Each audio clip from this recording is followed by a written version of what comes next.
નમસ્કાર મિત્રો, વિડીયોમાં તમારું સ્વાગત છે। તો મિત્રો હાલમાં ચોમાસું ચાલુ થઈ ગયું છે। મિત્રો ઘણી જગ્યાએ વરસાદ પણ જોરદાર પડતો હોય છે। તો મિત્રો ઘણા બધા લોકો નદી બાજુ ફરવા જતા હોય છે અને ડૂબી પણ જતા હોય છે। તો મિત્રો હાલમાં સરકાર દ્વારા એક રોબોટ બનાવવામાં આવે છે। આ મિત્રો આ રોબોટ છે તે નદીમાં જઈને જે પણ લોકો ડૂબતા હોય તેને બચાવી શકે છે। તમે જોઈ શકો છો મિત્રો યુવક ખાલી ડૂબી રહ્યો છે।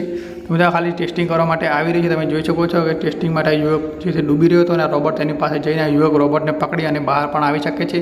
તો મિત્રો તમે આ રોબોટ વિશે શું કહેવા માગો છો કમેન્ટમાં જણાવી દેજો। અને ખાસ મિત્રો ચેનલ ઉપર ન હોય તો ચેનલને પણ સબસ્ક્રાઈબ કરી દેજો અને મિત્રો વિડીયોને શેર પણ કરજો તો બીજા લોકો પણ જોઈ શકે।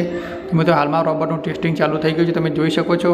તો મિત્રો તમે આ રોબોટ વિશે શું કહેવા માગો છો એ પણ કમેન્ટમાં જણાવજો અને ખાસ વિડીયોને શેર કરજો તો બીજા લોકો પણ જોઈ શકે।